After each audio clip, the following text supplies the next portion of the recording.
Story introduction in the shadowed streets of Rome, where ancient stones whisper secrets and danger lurks behind every corner. Two souls are about to collide in a tale that will redefine the very meaning of love and power. Zariah Corvelli, known in the criminal underworld as the Black Rose, rules her empire with an iron fist wrapped in silk gloves. At 28, she is transformed from a 12-year-old girl who watched her father die into the most feared woman in Rome's Mafia hierarchy. Her signature Black Rose tattoo marks those who belong to her and serves as a death sentence too.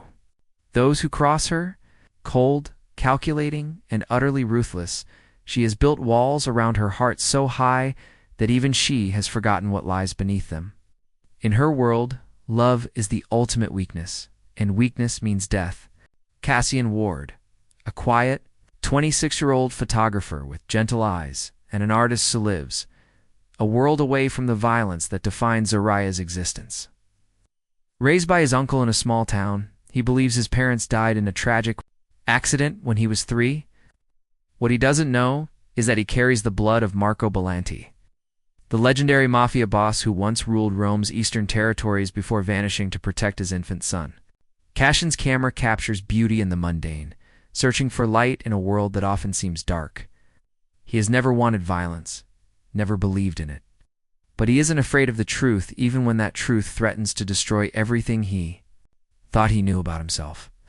When fate brings them together through a single photograph taken on a fog-shrouded Roman street, neither realizes that this moment will shatter both their worlds.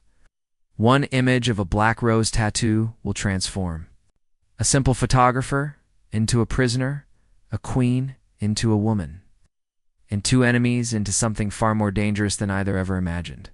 This is the story of how the most feared woman in Rome met the one man who could melt her frozen heart.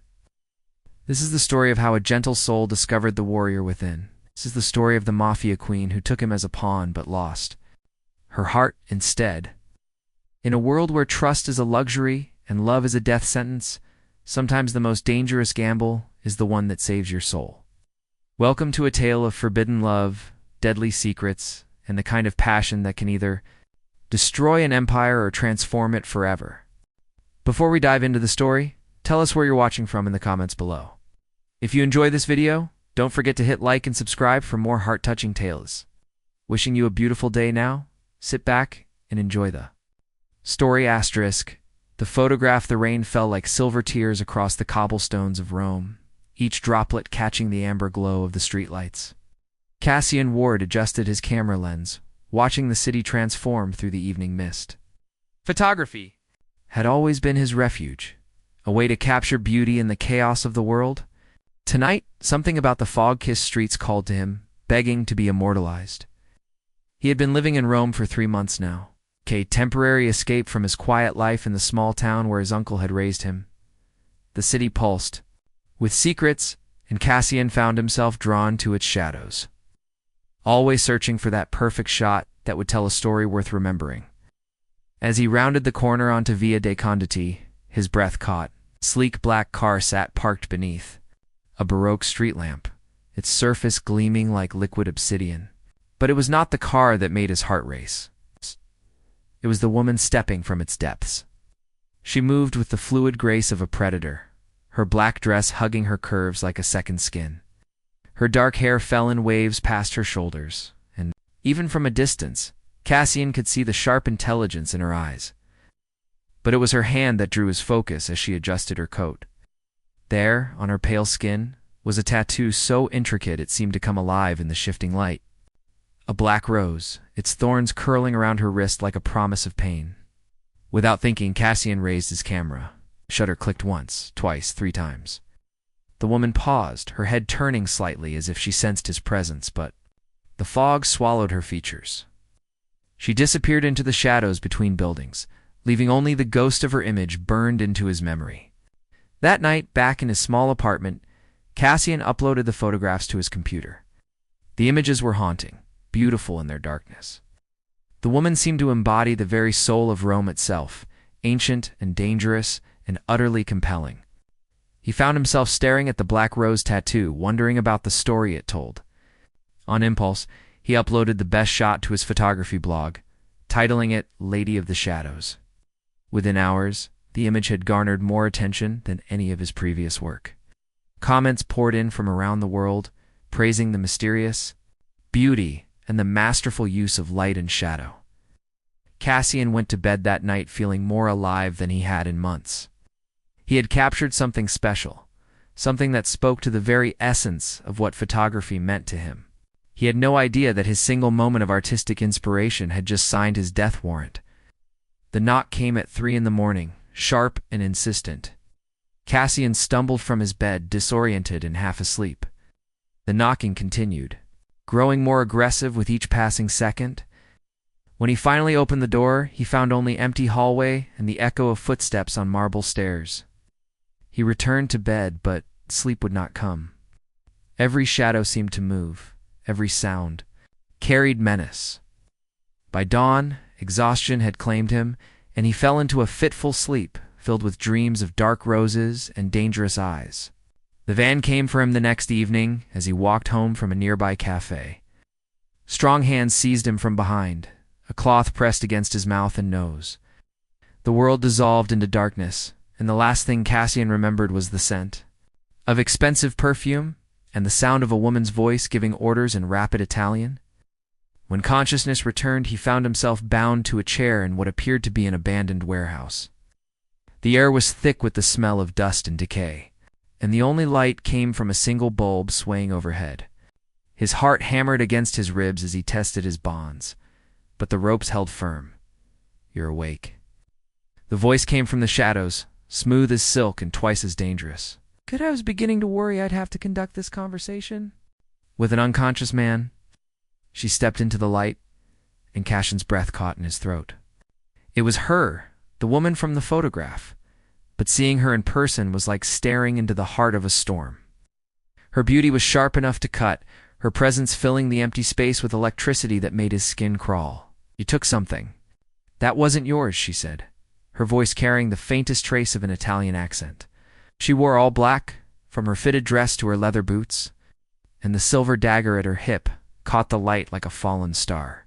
Cassian swallowed hard, trying to find his voice. "I don't even know who you are." A smile played at the corners of her mouth, but it held no warmth. "That's exactly why you're still alive." She moved closer, circling him like a shark scenting blood. "My name is Zariah Corvelli. Perhaps you've heard of my family." The name hit him like a physical blow. Even someone as sheltered as Cassian knew the stories whispered about the Corvelli Empire. They were legends in the criminal underworld, rulers of shadows and masters of fear. He had photographed their queen without knowing it. "The photograph," he whispered. "The photograph," she confirmed. "Tell me, Cassian Ward, what do you know about the consequences of seeing things you shouldn't see?" "The game begins." Cassian's mouth went dry as Zariah continued her predatory circle around him. Her footsteps echoed in the cavernous space, each click of her heels marking time like a countdown to his doom.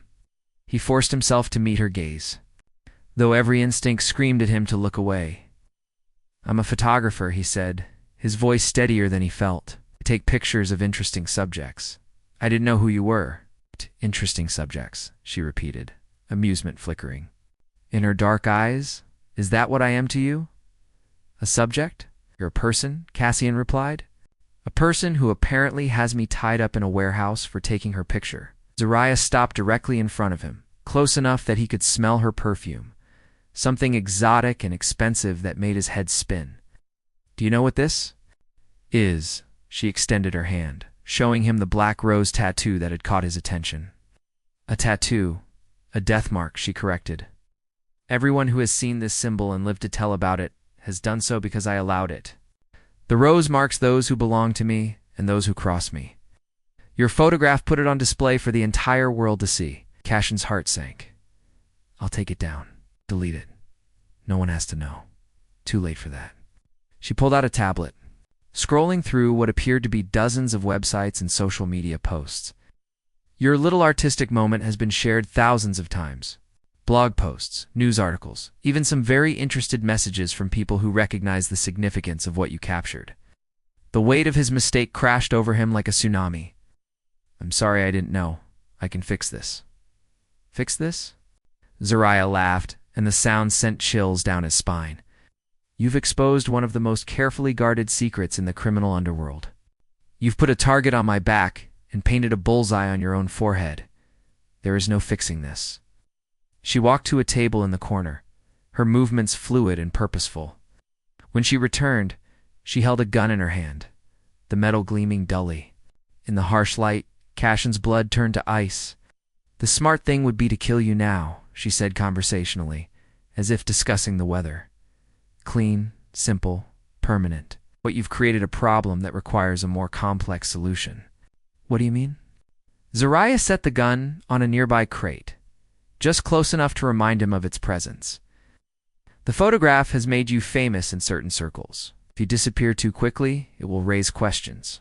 Questions I don't want answered. So instead, you're going to help me clean up the mess you've made. How? You're going to be my photographer, she said, and something in her tone made his skin crawl. You're going to document my life, my work, my empire. And in the process, you're going to help me identify everyone who has taken too much interest. In that photograph, Cassian stared at her in disbelief. You want me to work for you? I want you to survive, she corrected. This is the only way that happens. You'll live in my world, under my protection, until this situation is resolved. Consider yourself a valuable asset rather than a liability.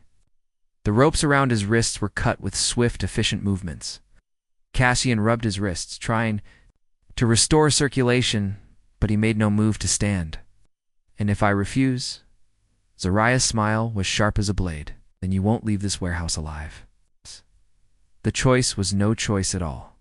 Cassian nodded slowly, his mind racing as he tried to process what his life had become in the span of a single photograph. What happens to my life? My apartment? My things? Your uncle will receive word that you've been offered an opportunity to document urban life in Rome. He'll be told you'll be traveling extensively and may be out of touch for extended periods. As for your apartment, it's being watched. Anyone who comes looking for you will find it empty. The thoroughness of her planning was terrifying. How long have you been watching me? Since the moment you pressed that shutter button, she replied. I know everything about you, Cassian Ward. Your quiet life, your simple dreams, your uncle who raised you after your parents died. I know about your photography degree, your failed relationship with Emma, your preference for black coffee, and old books. I know you're not a threat, which is why you're still breathing. Cassian felt exposed, vulnerable in a way that had nothing to do with his physical captivity. What do you want from me? Loyalty, she said simply.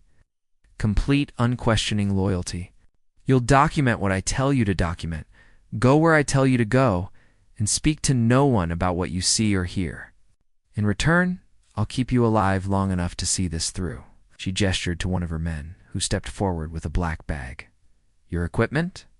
I assume you'll want familiar tools for your new position. As Cassian reached for the bag, Zariah caught his wrist. Her fingers were warm against his skin, but her grip was iron. Understand this, photographer. You are mine now. Your life, your death, your every breath belongs to me. Cross me, betray me, even think about running, and I will hunt you to the ends of the earth. Are we clear?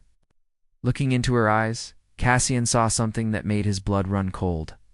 This woman was not simply dangerous, she was death itself wrapped in silk and shadow. Oh. But beneath the threat, beneath the ice-cold facade, he glimpsed something else. A flicker of pain, carefully hidden, but unmistakably real. Crystal clear. He whispered. She released his wrist and stepped back. Good. Welcome to your new life, Cassian Ward. Try not to disappoint me.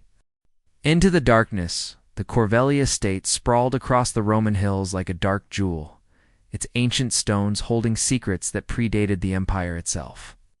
Cassian followed Zariah through corridors lined with priceless art and armed guards. His camera bag heavy on his shoulder. Everything about this place screamed wealth and power, but it was the kind of power that came with a price paid in blood. Your quarters, Zariah said, stopping before an ornate door. You'll find everything you need, clothes, equipment, anything required for your new position. The room was larger than his entire apartment, furnished with antiques that probably cost more than most people earned in a year. A massive bed dominated one wall, while floor-tisseling windows offered a view of the estate's gardens. It was beautiful, luxurious, and felt exactly like the gilded cage it was meant to be. "Dinner is at 8, Zariah continued. "You'll join. Me and my associates? Consider it your first assignment." She turned to leave, but Cassian found himself calling after her. "Why are you doing this?" She paused, her hand on the doorframe. "Doing what? Keeping me alive? You said yourself it would be simpler to kill me." For a moment, something flickered across her features, too quick to interpret. "Perhaps I enjoy complications." That evening, Cassian dressed in the clothes he'd found in the massive wardrobe, all perfectly tailored to his measurements. The attention to detail was unsettling, another reminder of how thoroughly his life had been invaded. He made his way to the dining room, camera in hand, trying to steel himself for what was to come. The dining room was filled with men in expensive suits, their conversations dying as he entered. Zariah sat at the head of the table, transformed. From the deadly predator he'd met in the warehouse into something equally dangerous, but infinitely more refined. Her black dress was elegant, her makeup flawless, but her eyes held the same cold calculation. "Gentlemen," she said, her voice cutting. "Through the silence, our new photographer will be documenting our operations for posterity." The men exchanged glances, clearly uncomfortable with the idea of being photographed during their illegal activities, but none dared question Zariah's decision. They took their seats, and Cassian began to understand the true scope of her power. Throughout the meal, he observed and occasionally photographed, always aware of the undercurrents of tension and fear. These men respected Zariah, but they also feared her. She commanded the room with subtle gestures and carefully chosen words, orchestrating the conversation like a conductor guiding an orchestra. "The shipment from Naples arrives tomorrow night," one man reported. "The harbor master has been paid, and the route is secure." "Good," Zariah replied. "In the situation with the Belanti territory?" At the mention of that name, several men shifted uncomfortably. Cassian raised his camera, instinctively capturing the moment, but Zariah's sharp look made him lower it immediately. "Still unresolved?" another man answered. "The old man disappeared years ago, but there are rumors someone from his bloodline still lives." "Rumors," Zariah repeated, her voice like silk over steel. "I deal in facts, not rumors. Right. Find me proof, or drop the matter entirely." The conversation moved on to other topics, but Cassian found himself fixated on the name. "Valente, why did it sound familiar?" He filed the question away for later consideration, focusing instead on the deadly ballet of power playing out before him. After dinner, Zariah dismissed her men with a gesture. "Leave us." The room emptied quickly, leaving Cassian alone with the most dangerous woman in Rome. She poured herself a glass of wine, her movements graceful and deliberate. "You're wondering about the name," she said without looking at him. "Belanti." Cassian's blood ran cold. "How did you? I can read people, Cassian. It's how I've survived this long." She took a sip of wine, studying him over the rim of her glass. "The Belanti family was once our greatest rival. Marco Belanti ruled the Eastern Territories until he made the mistake of crossing my father." "What happened to him?" "He disappeared," Zariah said simply. "Some say he's dead. Others believe he fled to protect something precious to him. Son, perhaps, hidden away where my father's reach couldn't. Find him." The way she said it sent chills down Cassian's spine. There was something predatory in her tone, something that suggested she knew more than she was saying. "Because knowledge is power, and you're going to need all the power you can get to survive in my world." She set down her wine glass and moved closer, her presence overwhelming in the intimate space. "Tell me, Cassian, what do you know about your father?" The question hit him like a physical blow. "My father died when I was 3. My mother, too. Car accident. Is that what your uncle told you?" "It's the truth." Zariah smiled, and something in that expression made his world tilt on its axis. The truth is a flexible thing, photographer. Sometimes it's what we need it to be, rather than what it actually is. She reached into her purse and pulled out a photograph, placing it on the table between them. It was old, slightly faded, but clear enough to make Cassian's heart stop. Man in the picture looked exactly like him, but older, with the same eyes and the same stubborn jaw. "Marco Bolente," Zariah said softly. "Tell me, does he look familiar?" Cassian's hand shook as he picked up the photograph. The resemblance was undeniable, impossible to ignore. "This is impossible, is it?" Zariah moved behind him, her breath warm against his ear. "Your uncle raised you in a small town, far from the dangers of the city. He told you your parents were dead, gave you a safe, simple life. He protected you from the truth of what you really are." "What am I?" "The son of my family's greatest enemy," she whispered. "The heir to a legacy of blood and violence that you never knew existed. The one person who could destroy everything I've built." Cassian dropped the photograph, as if it had burned him.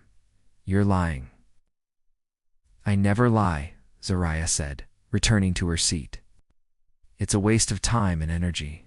You are Marco Bolante's son, which makes you far more valuable than any photograph ever could. The question is, what am I going to do with you?"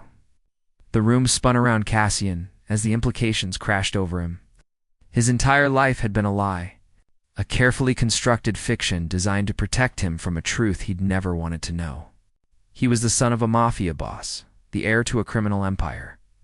And now he was trapped in the web of his father's greatest enemy. "Why?" he whispered. "Why tell me this?" Zariah's smile was sharp as a blade. "Because, my dear photographer, you're about to become the most important piece on the chessboard. I intend to play this game to win." The crack in the ice, the revelation of his true heritage, haunted Cassian through the sleepless nights that followed. He spent his days documenting Zariah's empire, capturing the intricate web of power and fear that kept her at the top of Rome's criminal hierarchy. But at night, alone in his luxurious prison, he stared at the photograph of Marco Bolante and tried to reconcile the man in the picture with the father he'd never known. Zariah watched him constantly, her dark eyes cataloging his every reaction. She seemed to be waiting for something, though what that might be remained a mystery. Their interactions were a careful dance of power and restraint, each testing the other's limits without crossing the invisible lines that kept their fragile arrangement intact. It was during his third week at the estate that everything changed. Cassian was in the garden, photographing the sunrise through the ancient olive trees, when he heard the commotion, shouting voices, running footsteps, and beneath it all, the sound of a woman crying. He followed the noise to a service entrance where several of Zariah's men stood guard over a small, frightened group. "Please," a young woman begged, clutching a child to her chest. "We just need somewhere safe to stay. They killed my husband because he wouldn't pay their protection money." The men looked uncomfortable, clearly uncertain about what to do with the refugees. This was not the kind of situation their usual methods could handle. "Take them to the main house," Cassian said without thinking. "I'll speak to Zariah." The guards exchanged glances. "The boss doesn't like uninvited guests." "Then I'll take responsibility," Cassian replied, something in his tone brooking no argument. He found Zariah in her study, surrounded by ledgers and documents that chronicled the financial empire built on violence and fear. She looked up as he entered, her expression immediately sharpening when she saw his face. "There are people at the service entrance," he said. "A woman and her child. They need help, and you thought I might provide it." Her voice was deceptively calm, but Cassian had learned to read the danger signs. "I thought you might be human enough to care." The words hung in the air between them like a challenge. Zariah set down her pen and stood, moving around the desk with predatory grace. "Human enough to care," she repeated. "Tell me, Cassian, what do you know about caring, about the cost of compassion in a world like mine? I know that woman is terrified and alone, and her child is hungry. I know that you have the power to help them, and I know that underneath all this ice and steel, you're still a person who was once that frightened child yourself." Something flickered in Zariah's eyes, there and gone so quickly he might have imagined it. "You know nothing about what I was. Then tell me," he said, surprising himself with his boldness. "Help me understand why you've built walls so high. that you can't see the people who need your help. For a long moment, she stared at him, and Cassian saw something crack in her carefully constructed facade. When she spoke, her voice was barely above a whisper. My father was gunned down in front of me when I was 12 years old. I watched him die while his enemies laughed and his friends scattered like leaves in the wind. In that moment I learned that compassion is a luxury the weak can't afford. And the strong protect what matters and sacrifice everything else. She moved to the window, her back to him. I rebuilt this empire from the ashes of my father's blood. Killed men who threatened my family. Destroyed lives to protect my own. Do you really think someone like me has room for compassion? Cassian approached slowly, as if she were a wild animal that might bolt at any sudden movement. I think you've spent so long being strong that you've forgotten what it feels like to be human. Human, she laughed, but there was no humor in it. Humans are weak, Cassian. They love, they trust, they hope, and in the end, they die because of it. Is that what happened to the woman you were before all this? She turned then, and the look in her eyes nearly broke his heart. Pain, raw and bleeding, leaked through the cracks in her armor.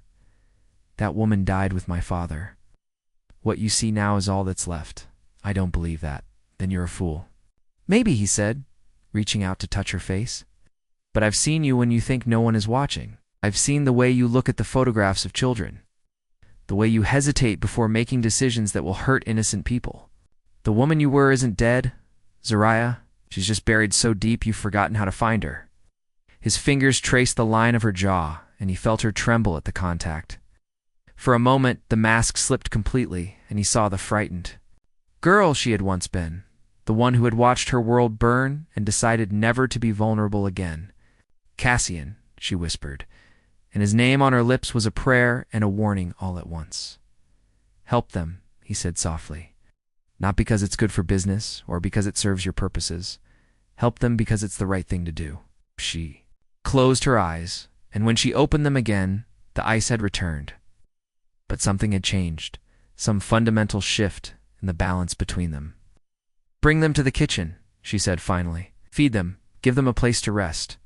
Tomorrow, we'll arrange safe passage to relatives in another city. Cassian smiled, and for the first time since he'd met her, Zariah smiled back. It was small, tentative, but real. Thank you. Don't thank me yet, she said, but her voice lacked its usual edge. This doesn't change anything between us. You're still my prisoner, and I'm still your captor. Of course, he agreed, though they both knew something fundamental had shifted. The game they'd been playing had new rules now, and neither of them was quite sure what that meant. As he left to help the refugees, Cassian felt something he hadn't experienced since his capture. Hope, not just for his own survival, but for the possibility that beneath all the darkness and violence, there might be something worth saving after. Behind him, Zariah watched him go, her hand pressed against the place where his fingers had touched her skin. For the first time in 20 years, the ice around her heart had cracked, and she wasn't sure if that terrified her or thrilled her more. The heart surrendered. The attack came at dawn, shattering the fragile peace that had settled over the estate. The Corvelli compound was under siege, and through the smoke and chaos, he could see armed men advancing on all sides. He found Zariah in the main hall, transformed once again into the deadly predator he'd first encountered. She moved with lethal precision, directing her men while keeping her silver dagger close at hand. But even as she fought, Cassian could see the weight of leadership crushing down on her shoulders. The East Wing is compromised, one of her lieutenants reported. They're using the refugees as a distraction. Zariah's face went white. The woman and child, safe for now. Always. But they're trapped in the kitchen with half a dozen of our men. Without hesitation, Zariah started toward the East Wing, but Cassian caught her arm. You can't go there. It's what they want. Those people are under my protection, she said, her voice deadly calm. I won't abandon them. Then let me go, he said, surprising himself with his resolve. I know the back passages, and they won't see me as a threat. Absolutely not. Zariah, please. This is my fault. If I hadn't asked you to help them, they wouldn't be in danger. She stared at him, and he saw the moment she realized what he was offering. Not just to help, but to risk his life for strangers, for her people. For the woman who had once been his captor and had somehow become so much more. "If you die," she said quietly, "I will burn this city to the ground. Then make sure I don't die." She kissed him then, fierce and desperate, pouring all the words she couldn't say into the contact. When they broke apart, both were breathing hard, and the world around them had faded to nothing but the space between their hearts. "Come back to me," she whispered. "Always." The rescue was a nightmare of smoke and bullets. But Cassian managed to reach the kitchen through a maze of servants' corridors. He found the woman and child huddled in a corner, protected by 3 of Zariah's men who looked ready to die, rather, then abandoned their posts. "I'm getting you out of here," he told them, his voice steadier than he felt. The escape route he'd planned was blocked, forcing them to take a more dangerous path through the main hall. As they reached the grand staircase, Cassian heard the one sound that made his blood freeze: Zariah's voice. Raised in pain and anger, he left the others with the guards and ran toward the sound. His camera forgotten as he rounded the corner to find Zariah surrounded by 3 armed men. She was holding her own, but blood stained her black dress. Her movements were slowing. Without thinking, Cassian launched himself at the nearest attacker. Years of quiet living replaced by an instinct for violence he'd never known he possessed. The man went down hard, and Cassian grabbed his gun, spinning to face the others. "Cassian? No." Zariah's warning came too late. The second man's shot caught him in the shoulder, spinning him around as pain exploded through his body. But the distraction was enough for Zariah to finish her opponents. Her blade finding its mark with deadly precision, she knelt beside him as he slumped against the wall, her hands pressing against his wound to stop the bleeding. "You magnificent fool," she said, but her voice was thick with emotion. "What were you thinking?" "I was thinking," he gasped, "that I couldn't lose you." "You're not losing me," she said fiercely. "I'm not going anywhere." "Zariah," he whispered, his vision starting to blur. "I need to tell you something. About my father, about who I am." "Later," she said, but he shook his head. "No, now." In case, he struggled to focus, to get the words out before the darkness claimed him. "I don't care who my father was. I don't care about his empire or his legacy. I only care about you, Cassian. I love you," he said. And the words hung between them like a bridge across the chasm of everything they'd been through. "I know it's impossible. I know it's dangerous, but I love you, Zariah. Corvelli, not the Black Rose, not the Mafia Queen. You." Tears streamed down her face as she held him closer. "I love you too," she whispered.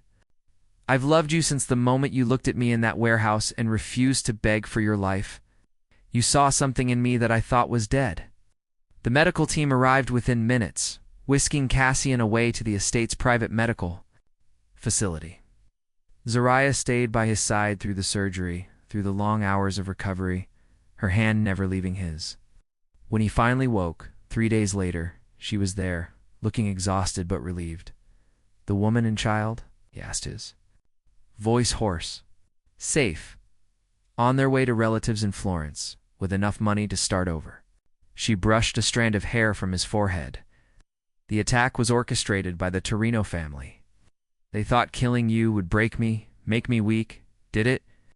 "No," she said, her smile sharp as a blade. "It made me furious. The Torino family no longer exists." Cassian studied her face, seeing the truth behind her words. This was who she was, would always be. A woman forged by violence, shaped by necessity, capable of terrible things in the name of protection and love. "What happens now?" he asked. "Now," she said, settling beside him on the bed, "we figure out how to build a life together. It won't be easy. There will always be enemies, always be threats. But if you're willing to stay, to accept who I am and what my world demands, then we face it together. And if I want to leave?" Her expression didn't change, but he saw the flash of pain in her eyes. "Then I'll let you go. I'll give you a new identity, enough money to disappear, and I'll make sure no one ever bothers you again. You'd do that." "I'd do anything for you," she said simply, "even if it destroyed me." Cassian reached for her hand, intertwining their fingers. I'm not going anywhere. This is my choice, Zariah. Not because I'm your prisoner, not because I'm afraid, but because I choose you. All of you. She kissed him. Then, soft and sweet, and he tasted the salt of her tears. When they broke apart, she rested her forehead against his. The others won't understand, she warned, a Mafia queen falling in love with her captive. They'll see it as weakness. Then we'll prove them wrong, Cassian said, together. Over the following months, they did exactly that. Cassian became more than just Zariah's photographer. He became her partner, her conscience, her strength. He helped her navigate the delicate balance between the violence necessary to maintain her power and the humanity that made her worth loving. The criminal world watched in fascination as the Black Rose, the woman who had never shown mercy, began to change. She still ruled with an iron fist, but that fist was tempered by wisdom and compassion. Under Cassian's influence, she began to protect the innocent, to offer genuine sanctuary to those who needed it, and in the quiet moments between the chaos, they built something beautiful. A love that transcended the darkness of their world, a partnership that made them both stronger. Cassian never did learn the full truth about his father's empire, and he never wanted to. The past was the past. What mattered was the future they were creating together. On a warm evening in June, exactly 1 year after that fateful photograph, Cassian found Zariah in the garden where they'd first begun to truly see each other. She was sitting beneath the olive trees, watching the sunset paint the sky in shades of gold and crimson. "Any regrets?" he asked, settling beside her. "About falling in love with my prisoner?" She smiled, leaning into his embrace. "You saved me, Cassian. You saw through all the armor and found the woman underneath." "You saved me too," he said, pressing a kiss to her temple. "You taught me that love isn't weakness. It's the strongest thing in the world." As the stars began to appear in the Roman sky, they sat together in comfortable silence. Two souls who had found each other in the darkness and chosen to build a light that would burn for the rest of their lives. The Black Rose and her photographer, the Mafia queen and the man who had melted her frozen heart. Love, after all, was the most dangerous game of all. They had both won. The end.